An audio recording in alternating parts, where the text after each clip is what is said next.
Hello, my name is Harsha Ganga, and I'm an associate professor of advertising at CU Boulder. In this video, we are going to talk about some basics of digital advertising. First, let's start with the definition of advertising.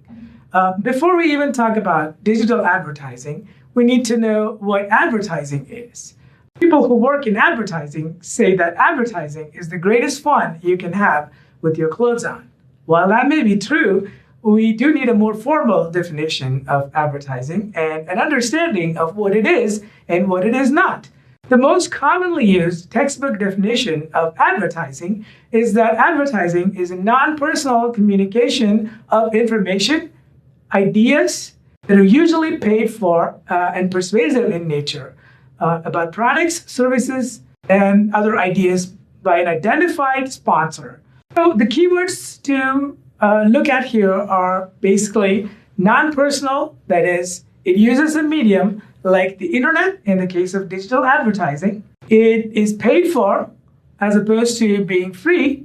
Public relations often uses free or earned media to communicate messages to advertising, whereas advertising is paid for.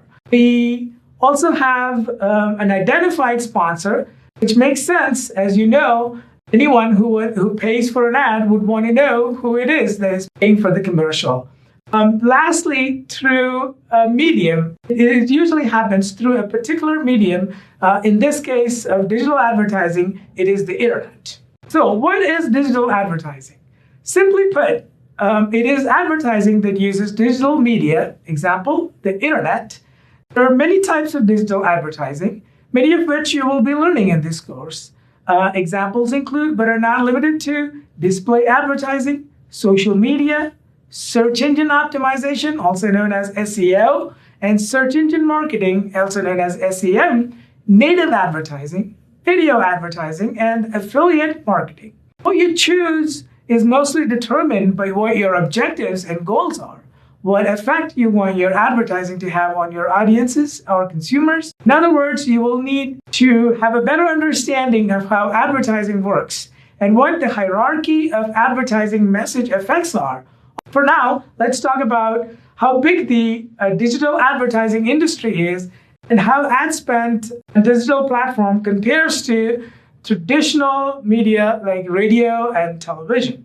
As you see in this chart, digital ad spend is roughly $129 billion in 2009, and it is expected to grow to over $200 billion by 2023. Another trend to note in annual US spend is that spending in traditional advertising, that is television, radio, magazines, newspapers, out of home, are on the decline. A few years back, TV used to get the lion's share of ad spend in the US. Now, it is the internet, and if you notice from the chart, ad spend in traditional media is expected to actually decline.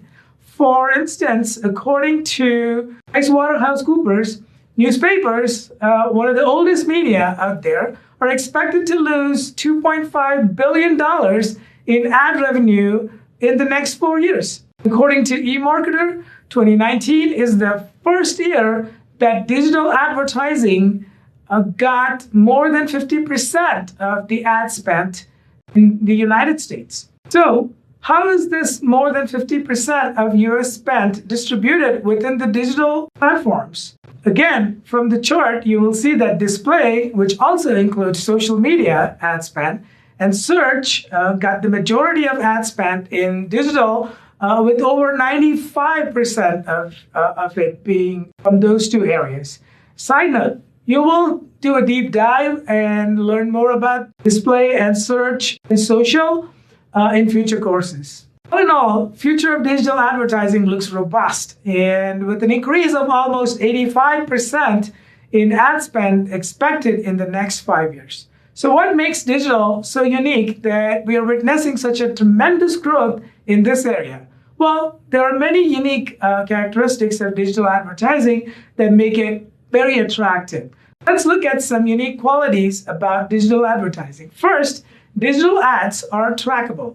Well, what that means is that you can measure things like the exact number of people who watched your ad, or skipped it. You can also track the people after they have watched your ad. Did they actually click on your product? And did they actually purchase your product? Did they visit your website? How long did they stay on it? All such things are now possible because of digital advertising. These things were not possible in traditional media. For example, it's hard to say what someone did after they watched your TV commercial, much less know for sure if they actually indeed did watch your TV commercial. In fact, digital advertising is the most measurable form of advertising out there. Second, digital advertising or digital ads are interactive in nature. What does that mean? Well, meaning you can interact with them, click on them, fast forward through them, or play them again. If done right, you can create a lot of user engagement with your digital ads. For example, Taco Bell recently used Snapchat's AR advertising, where users could turn themselves into a taco using a Cinco de Mayo lens. The result was 224 million views in just one day, and the average user spent 24 seconds at least playing with the ad before sending their pictures as a snap. This level of interaction is not just possible in traditional advertising.